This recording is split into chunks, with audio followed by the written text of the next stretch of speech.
आए हुए सभी परमात्माओं को मेरा नमस्कार।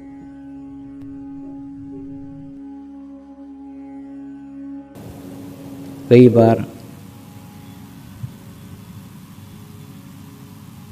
हम अपने आप का अवलोकन करते हैं, कई बार साधकों के पत्र आते हैं। मोक्ष की स्थिति प्राप्त होने पे साधक में क्या बदलाव आते हैं, क्या चेंज आता है, प्रश्न रहते हैं। इन्हीं का समाधान करने का प्रयास करता हूँ।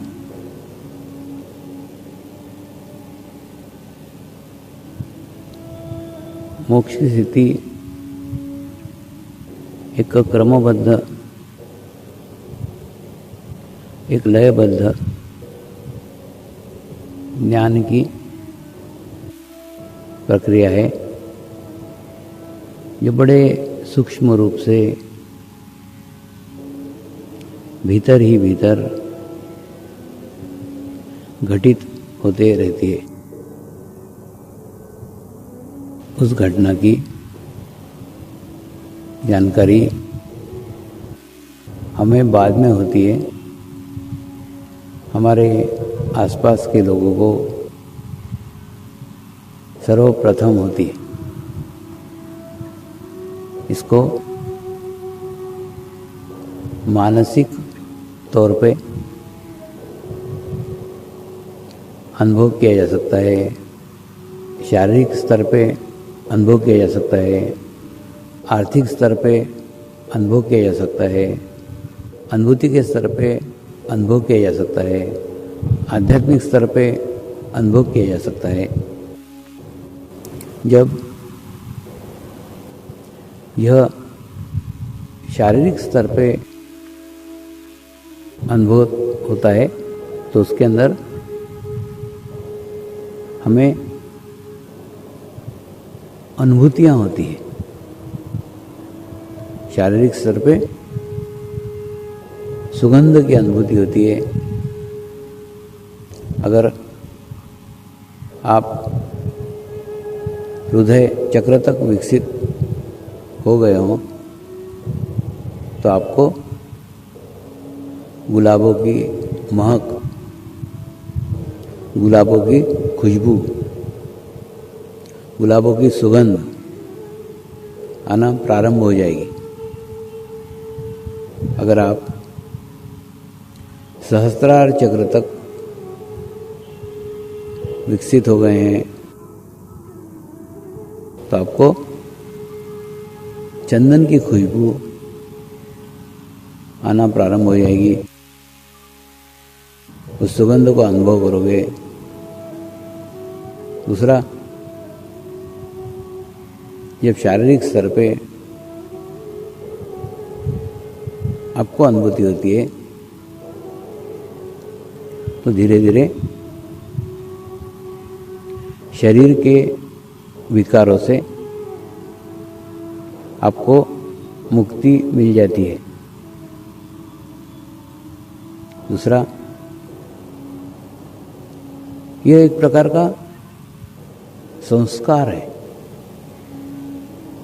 जिस प्रकार से आप एक गुस्सैल व्यक्ति हैं तो भी आप एक सुंदर गाना सुनते हैं या एखादा सुंदर वाद्य सुनते हैं तो थोड़ी देर के लिए क्यों नहीं हो, 10 मिनट के लिए आपका गुस्सा शांत हो जाता है, मन शांत होता है। 10 मिनट के लिए आपको अच्छा लगता है, लेकिन कोई संस्कार नहीं घटित होता, आपके ऊपर कोई स्थायी परिणाम नहीं होता, अस्थायी होता है। 10 मिनट के लिए आपको अच्छा लगा। ठीक इसी प्रकार से समाज में कई मेडिटेशंस की पद्धतियाँ हैं, कई ध्यान की पद्धतियाँ हैं। जो ध्यान की पद्धतियाँ आप अवलंब करेंगे तो आपको एकदम रिलैक्स लगेगा, आपको एकदम निर्विचारता का स्थिति प्राप्त होगा।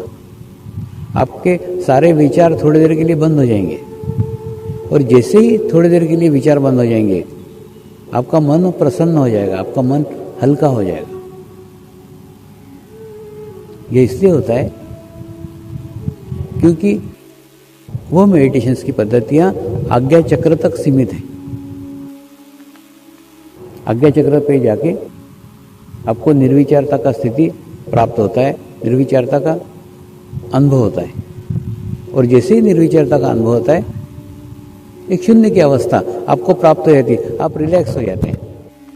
लेकिन थोड़े से क्षण के लिए, आधे घंटे मेडिटेशंस किया तो आधे घंटे के लिए निर्विचार हो गए, आधे घंटे के लिए रिलैक्स हो गए, आधे घंटे के लिए अच्छा लगा, लेकिन आधे घंटे के बाद फिर वही गुस्सा जो आपको आता है वो आते रहेगा। यानी कुछ स्थायी चेंज नहीं है, कुछ स्थायी बदलाव नहीं है। तो जो मेडिटेशंस की पद्धतियों से होता है, जो एक अच्छा गाना सुनने से होता है, जो अच्छा वाद्य सुनने से होता है, जैसे हम जाते हैं कि नहीं, भजन सुनने जाते हैं, आधे घंटे के लिए बस एकदम तन्मय हो जाते हैं, शून्य का स्थिति प्राप्त हो जाता है, अच्छा लगता है, रिलैक्स लगता है। उतने समय के लिए, उतने क्षण के लिए, जितने समय के लिए हम वहाँ रहते हैं, यह आया हुआ एक अस्थायी प्रभाव है।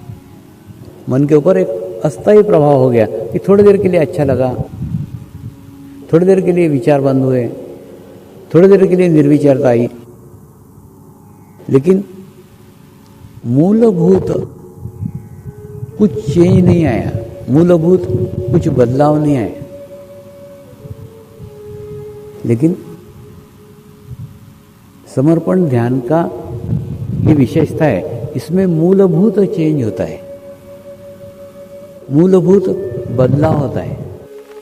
यानी अगर आप आधा घंटा ध्यान करते हैं, नियमित आधा घंटा ध्यान करते हैं, नियमित शब्द इसलिए इस्तेमाल कर रहा हूं, उसका बहुत महत्व है। तो जिन साधकों ने नियमित 12 साल तक इसकी साधना की है, उनके अंदर एक स्थायी प्रभाव निश्चित दिख रहा है। आज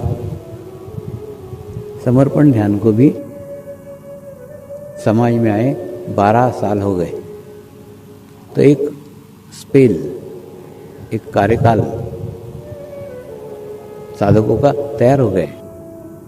धीरे धीरे धीरे धीरे संस्कार है। ये ध्यान पद्धति तो निमित्त है। उस ध्यान पद्धति के माध्यम से गुरु अपने संस्कार संक्रमित कर रहे हैं। ये ध्यान पद्धति एक माध्यम है जिसके माध्यम से हिमालय के गुरु अपने संस्कारों को आप में संक्रमित कर रहे हैं। धीरे धीरे धीरे धीरे धीरे धीरे कर रहे हैं। तो आधा घंटा जो ध्यान करते हैं, आधा घंटा जो मेडिटेशंस करते हैं, उस आधे घंटे का प्रभाव आपके पूरे दिन भर के स्वभाव के ऊपर पड़ेगा, दिन भर के चेंजेस पे पड़ेगा। फिर आप क्या सोचते हो, आप क्या विचार करते हो, आपका स्वभाव क्या है, आप करना क्या चाहते हो, उसको कोई मायना नहीं है। घटित वही होगा जो उपयुक्त होगा, जो सही होगा। तो एक प्रकार का नियंत्रण आपके ऊपर होता है, एक संस्कारों का संक्रमण आपके ऊपर धीरे धीरे धीरे धीरे प्रक्रिया के तहत होता है। तो आपके अंदर से एक चेंज आना शुरू होता है, आपके अंदर से एक बदलाव आना शुरू होता है। लेकिन इस प्रक्रिया में समय लगता है। पहले पूर्व जन्म के दोष दूर होते हैं, इस जन्म के दोष दूर होते हैं, वो सब निकलने में खूब समय लगता है, खूब टाइम लगता है। तो ये लंबी साधना है, ये कोई जादू नहीं है किसी ने फूंक कर दिया और एकदम आपके अंदर का चेंज आएगा। जिस प्रकार से किसी बाल्टी के अंदर खूब कचरा भरा हुआ है, तो उस बाल्टी को में अगर चैतन्य भरने का है, अच्छा पानी भरने का है, तो करना होगा। तो दो बातें करनी होगी। पहले तो उस बाल्टी को खाली करना पड़ेगा, जो बाल्टी के अंदर का गंदा चीज़ है ना वो सब बाहर निकालना पड़ेगा। दूसरा, उसको प्रॉपर नल के नीचे रखना होगा। तो अगर आप प्रॉपर नल के नीचे रखते हैं, यानी नियमित ध्यान करते हैं, तो धीरे धीरे आपके अंदर संस्कार संक्रमित होंगे, और संस्कार संक्रमित होने के बाद में फिर आपके अंदर भी चेंज आएगा, आपके अंदर भी बदलाव आएगा। तो शारीरिक स्तर पे एक एक इसमें से आप मुक्त होते जाएंगे। मोक्ष बहुत व्यापक अर्थ में है, उसके अंदर बहुत से चेंज आते हैं। शारीरिक स्तर पे खूब सारे चेंज आते हैं। दूसरा, मानसिक स्तर पे चेंज आते हैं। मानसिक स्तर पे चेंज आते हैं यानी आपकी विचार करने की जो तीव्रता है, जैसे समझ लो पहले 10-10 मिनट के विचार करते थे, तो बाद में वो 9 मिनट के होंगे, 8 मिनट के होंगे, 7 मिनट के होंगे, 6 मिनट के होंगे, 5 मिनट के होंगे। विचारों की तीव्रता धीरे धीरे धीरे धीरे धीरे कम होगी, और एक विलंब का स्थिति, दो विचारों के बीच में जो गैप है, उस गैप का स्थिति धीरे धीरे धीरे धीरे धीरे बढ़ेगा, और बाद में जाके एक शून्य का स्थिति निर्माण हो जाएगा। विचार आएंगे, नहीं आएंगे ऐसा नहीं, लेकिन कैसे आएंगे? जैसे पानी का बबूला, हम बरसात में देखते हैं ना, पानी गिरता है, एक बबूला निर्माण होता है, एक क्षण में विसर्जित हो जाता है। ठीक उसी प्रकार से हमारे ऊपर जब मानसिक चेंज आएगा, मानसिक बदलाव आएगा, तो विचारों से मुक्ति हो जाएगी। आप विचारों से पूर्णतः मुक्त हो जाएंगे कि आपको कोई विचार नहीं है। ऐसी मानसिक स्तर के ऊपर आपके अंदर बदलाव आएगा, मानसिक स्तर के ऊपर आपके अंदर चेंज आएगा, और आर्थिक स्तर के ऊपर भी बदलाव आएंगे। आर्थिक स्तर पे ये बदलाव आएंगे, आपके आवश्यकता के पूर्ण उपलब्धि वस्तु की हो जाएगी। जिस वस्तु की वास्तव में आपको आवश्यकता है, आपको जरूरत है, वो वस्तु आपके सोचने के पूर्व, आपके इच्छा करने के पूर्व आपको उपलब्ध हो जाएगी। तो आपको इच्छा करने की आवश्यकता नहीं रहेगी। दूसरा, एक प्रकार का समाधान, एक प्रकार का संतोष, एक प्रकार का सेटिस्फेक्शन आप अनुभव करेंगे कि जीवन में सब कुछ प्राप्त कर दिया, अब कुछ पाने की इच्छा नहीं रही। और दूसरा, जो कुछ अतिरिक्त आपके जीवन में आएगा, उस अतिरिक्त का उपयोग आप जन कल्याण के लिए करेंगे। फिर अगर आपके पास समय अतिरिक्त है, तो उस अतिरिक्त समय का उपयोग आप जन कल्याण के लिए करेंगे। अगर आपके पास धन अतिरिक्त है, धन का उपयोग आप जन कल्याण के लिए करेंगे। आपके पास शारीरिक क्षमता अतिरिक्त है, आप उसका उपयोग जन कल्याण के लिए करेंगे। आपके पास अतिरिक्त ज्ञान है, उसका भी उपयोग आप जन कल्याण के लिए करेंगे।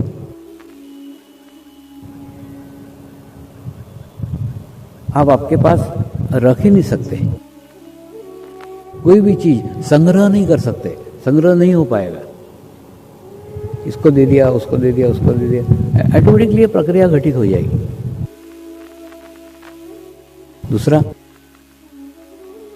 आप भविष्य के प्रति निश्चिंत रहेंगे,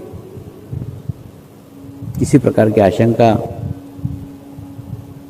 आपके मन में नहीं होगी।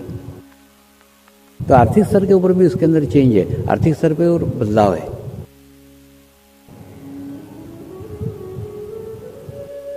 और जब आपके अंदर आध्यात्मिक बदलाव आएंगे,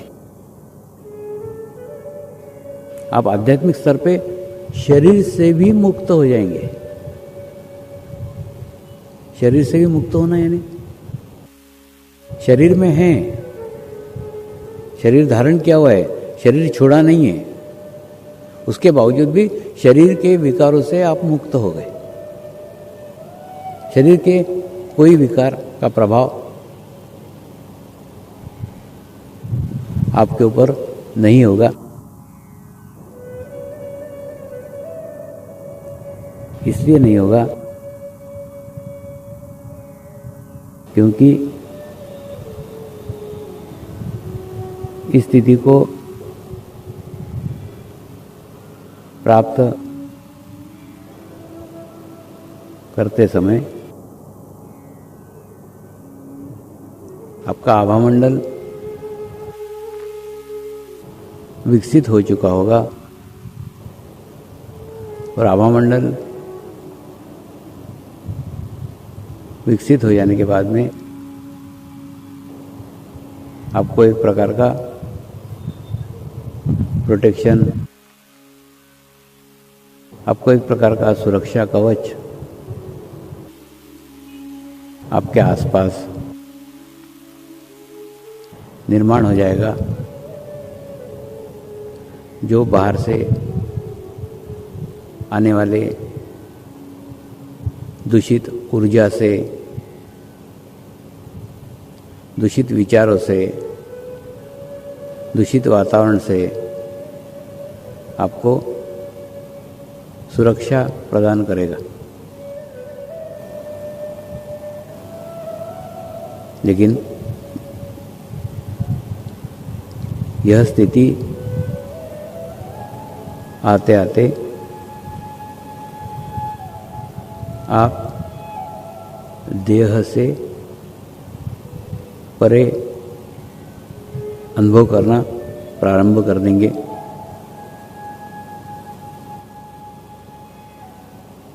आप उस आभामंडल रूपी विमान को जहाँ चाहे वहाँ लेकर जा सकते हैं। उस आभामंडल रूपी विमान का निर्माण हो जाएगा और वो होने के बाद आपके आसपास की परिस्थितियां कितनी भी खराब हो, कितनी भी बुरी हो, कितनी भी पीड़ादायक हो, तो भी आप उस विमान में सुरक्षित रहेंगे। वो विमान के भीतर की परिस्थितियां, उस विमान के अंदर की परिस्थितियां समान होंगी। मैंने विमान का उदाहरण इसलिए दिया क्योंकि विमान एक स्थान से दूसरे स्थान आसानी से ले जाया जा सकता है। घर एक स्थान से दूसरे स्थान आसानी से ले जाया नहीं जा सकता। वो जो ओरा है, वो जो आभामंडल है, वो आभामंडल सदैव आपके साथ रहेगा। आप यहाँ हैं, वो यहाँ रहेगा। आप इंग्लैंड गए, आपके साथ वो इंग्लैंड जाएगा। आप सिंगापुर गए, आपके साथ सिंगापुर जाएगा। आप जहाँ जाएंगे वो आपके साथ साथ चलेगा। तो बाहर की परिस्थितियाँ कैसी भी हो, उस ओरा की परिस्थितियाँ, उस आभामंडल की परिस्थितियाँ समान होंगी, एक प्रकार होगी। और यह स्थिति जब आपको प्राप्त होगी तब आप अपने शरीर को एक दर्शक बन करके देख सकते हैं। आप अलग हैं, शरीर अलग है। अब आप कहोगे इस स्थिति का हमें हमारे दैनिक जीवन में क्या उपयोग है? उपयोग यह है कि सामने की परिस्थितियां, आपके शरीर के आसपास का वातावरण कैसा भी हो, अनुकूल हो, प्रतिकूल हो, तो भी दोनों परिस्थितियों में आप अलिप्त रहेंगे। शरीर के वातावरण का आपके ऊपर कोई प्रभाव नहीं पड़ेगा। अगर शरीर से कुछ अच्छे कार्य घटित हुए, शरीर की लोगों ने प्रशंसा की, लोगों ने तारीफ की, तो भी आपके अंदर अहंकार नहीं आएगा।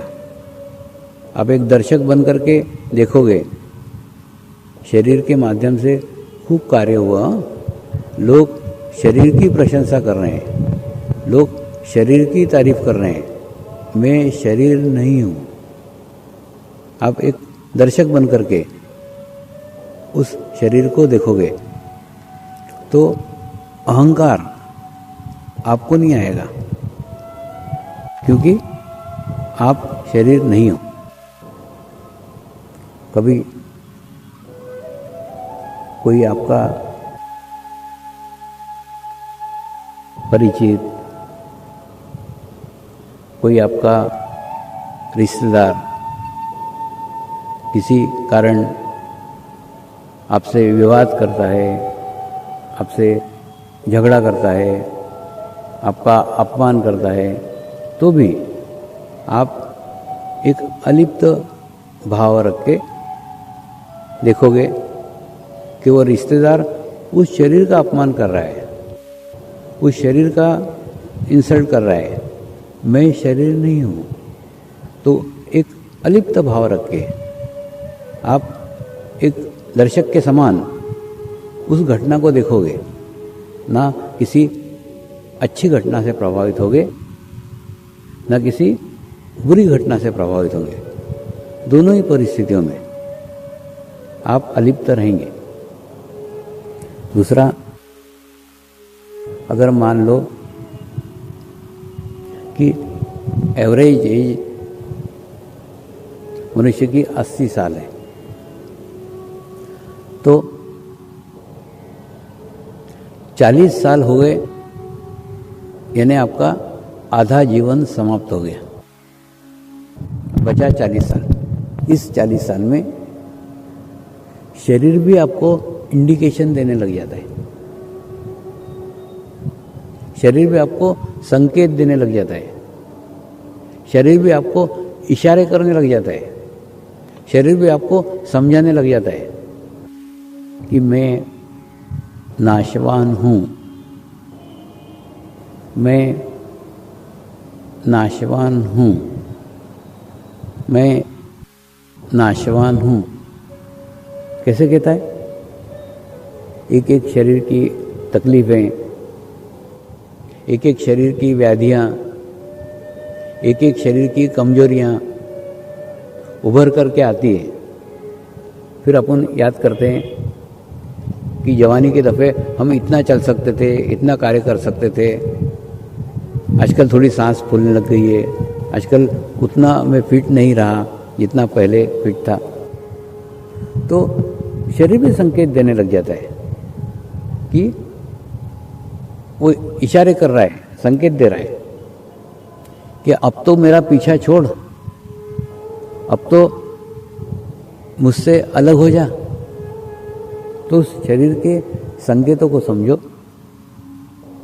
उस शरीर के इशारों को समझो और उस शरीर से परे अपना अस्तित्व निर्माण करने का प्रयास करो।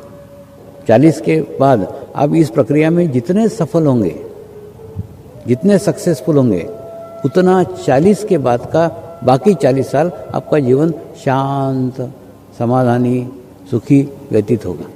लेकिन ये एक दिन की प्रक्रिया नहीं है, ये धीरे धीरे धीरे धीरे धीरे धीरे होने वाली प्रक्रिया है। लेकिन ये प्रक्रिया तब है कि आप अपने आप को आत्मा समझो। जैसे ही आप अपने आप को आत्मा समझोगे, वैसे ही शरीर का प्रभाव, शरीर का भाव, शरीर की वेदना, शरीर की पीड़ा, शरीर की तकलीफें, शरीर के विकारों का प्रभाव आपके ऊपर कम कम कम कम होना चालू हो जाएगा। लेकिन ये तब होगा जब आप शरीर को प्रधानता नहीं देंगे, आत्मा को प्रधानता देंगे। और यह केवल बोलने से संभव नहीं है, यह अनुभव करके देखना होगा। जैसे मैंने शुरू में कहा,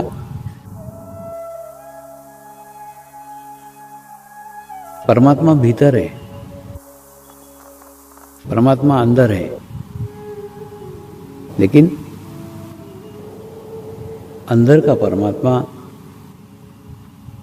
भीतर का परमात्मा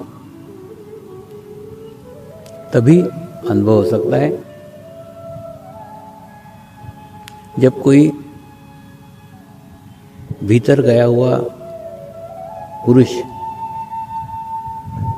भीतर गया हुआ गुरु, भीतर गया हुआ कोई मार्गदर्शक भीतर का रास्ता दिखाने के लिए हमारे जीवन में आए, तभी यह संभव है। दूसरा, आप आपके जीवन में क्या बनना चाहते हो? आपका जीवन आप सुखी करना चाहते हो या आपका जीवन आप दुखी करना चाहते हो? यह सब कुछ आप ही के हाथ में है। आप जैसा चाहो वैसा कर सकते हो।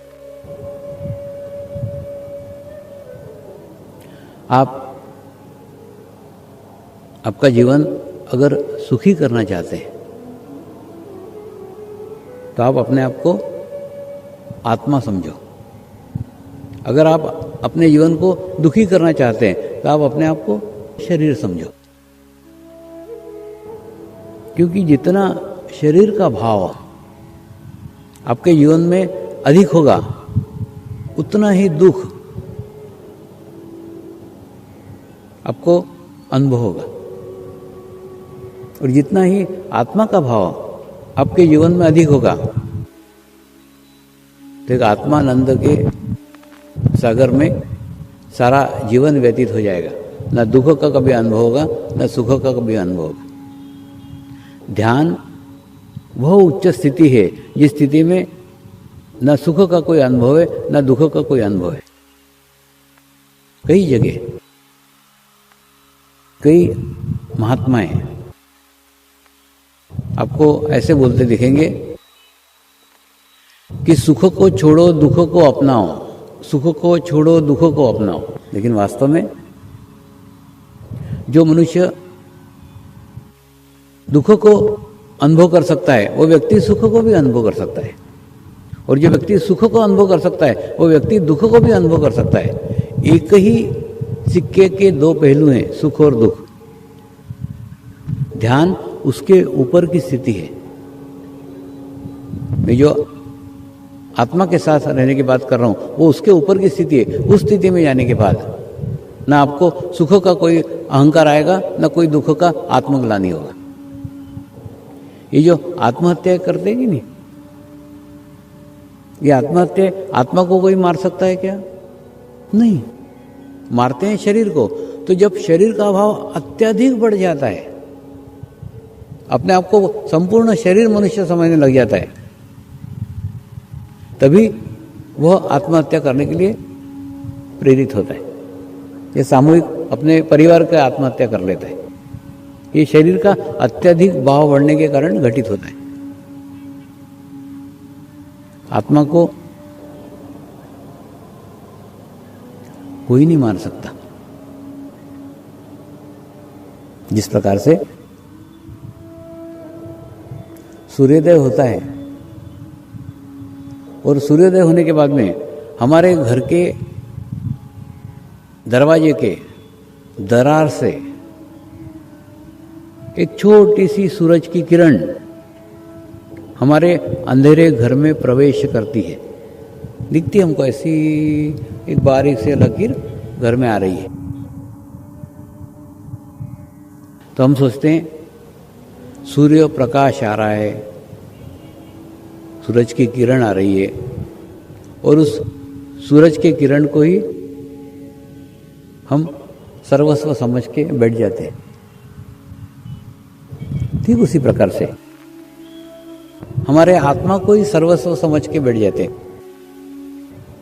इस प्रकार से सूरज की किरण है, वैसे आत्मा है। सूरज की किरण सूरज से अलग नहीं है, केवल हमारे अज्ञानता के कारण हम अपने घर में बैठे हुए इसलिए हमको लगता है कि ये किरण अलग है और वो सूर्य अलग है। ठीक उसी प्रकार से हम इस शरीर में बैठे हुए हैं इसलिए हमको लगती है कि आत्मा अलग है और परमात्मा अलग है। आत्मा अलग नहीं है और परमात्मा अलग नहीं है। परमात्मा आत्मा के रूप में आपके भीतर बैठा हुआ है, लेकिन आत्मा उस परमात्मा से अलग नहीं है। कहीं पे भी एक क्षण के लिए भी, एक जगह भी वो उससे विभक्त नहीं है, अलग नहीं है। जिस प्रकार से सूर्य की किरण सूरज से कहीं भी अलग नहीं है। हमको अलग लगती है, लेकिन हमको अलग लगती है मतलब है क्या? नहीं है। ठीक उसी प्रकार से आत्मा भी परमात्मा से जुड़ा हुआ है। तो जैसे से आप आत्मामय अनुभव करेंगे, बाहर के परमात्मा की खोज समाप्त हो जाएगी।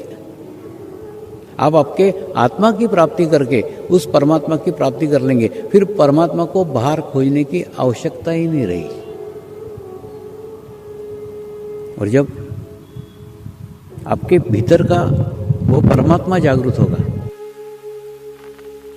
जिसको आप आत्मा समझते हैं, तो वो जागृत होने के बाद में सारा धर्म आपके समझ में आ जाएगा। सारा धर्म के ऊपर आप चलेंगे। कई बार धर्मों के संकुचित स्वभाव के कारण गलत गलत धारणाएं समाज में व्याप्त है। जैसे एक बार मैं कनाडा गया था, तो उनको मैंने बताया कि कनाडा के लोग अगर बोले कि सूरज केवल कनाडा का ही है, इसका अर्थ क्या है? इसका अर्थ है कनाडा के लोग कनाडा के बाहर गए ही नहीं। अगर वो कनाडा के बाहर जाते तो उनको पता चलता कि सूरज इंग्लैंड का भी है, जापान का भी है, भारत का भी है, पाकिस्तान का भी, सबका है। या तो सूरज के पूर्ण स्वरूप को नहीं जानते। अगर सूरज के पूर्ण स्वरूप को जानते तो जान जाते कि सूरज सारे विश्व का है, केवल कनाडा का नहीं है। ठीक उसी प्रकार से कुछ अज्ञानी लोग जो परमात्मा के पूर्ण स्वरूप को नहीं जानते, जो परमेश्वर के पूर्ण स्वरूप को नहीं जानते, बोलते हमारे ही धर्म के रास्ते परमात्मा मिल सकता है, हमारा धर्म श्रेष्ठ है, हमारे ही धर्म के रास्ते परमात्मा को पाया जा सकता है, बाकी कोई रास्ता नहीं है, कोई मार्ग नहीं है। वास्तव में यह भी एक संकुचित वृत्ति है, संकुचित अज्ञान है। इसी कारण कह रहे हैं कि परमात्मा केवल हमारे ही मार्ग से पाया जा सकता है। परमात्मा तो विश्वव्यापी चेतना है, उसको प्रत्येक मनुष्य प्राप्त कर सकता है। वो किसी भी धर्म का हो, किसी भी जाति का हो, किसी भी रंग का हो, किसी भी देश का हो।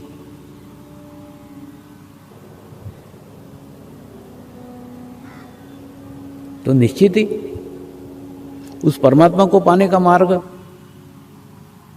किसी विशेष धर्म का नहीं होगा, परमात्मा की प्राप्ति का मार्ग किसी विशेष जाति का नहीं होगा, परमात्मा को प्राप्ति का मार्ग किसी विशेष देश का नहीं होगा। उस व्यापक शक्ति को मिलने के लिए एक व्यापक मार्ग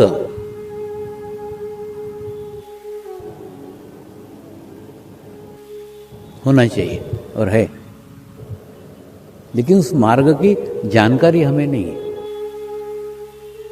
उसी मार्ग की जानकारी मैं आपको आज देने जा रहा हूं। देखिए, मैंने बताया ना, आपको क्या बनने का है वो सब कुछ आपके हाथ में है। आप जो चाहे अपने आप को बना सकते हैं। आपके प्रगति के बीच, आपके प्रोग्रेस के बीच कोई भी नहीं आ सकता। दुनिया की कोई शक्ति, कोई ताकत आपके बीच में नहीं आ सकती। मैंने बचपन से सदैव अपने आप को एक पवित्र आत्मा माना। मैं बचपन से बिल्कुल 5 साल था तब से मैं एक पवित्र आत्मा हूं, मैं एक शुद्ध आत्मा हूं, केवल इतना ही मानता था। और जो मैं मानता था वैसे ही मैं हुआ। तो मैंने मेरे जीवन में क्या होना था वो मैंने मेरा निर्णय किया। आपको आपके जीवन में क्या होना है आप आपका निर्णय करो। तो कुछ नहीं, सामान्य शब्द हैं। मैं एक पवित्र आत्मा हूं, मैं एक शुद्ध आत्मा हूं, ये सामान्य शब्द हैं। लेकिन सामान्य शब्द भी जब बार बार बोले गए हों, बार बार कहे गए हों, तो उन शब्दों में एक शक्ति निर्माण हो जाती है। क्यों? क्योंकि उस शब्दों के माध्यम से आप अपने आप को उस आत्मा के स्तर पे पाते हो। और मैंने बताया ना, आत्मा का स्तर यानी वो स्तर जो भले ही दिख रही है सूरज की किरण, लेकिन वास्तव में वो सूरज तक जुड़ी हुई है। ठीक उसी प्रकार से अगर आप उस आत्मा के स्तर तक पहुंचते हो तो परमात्मा की भी अनुभूति, परमात्मा का भी अनुभव आपको उसी स्तर से हो सकता है।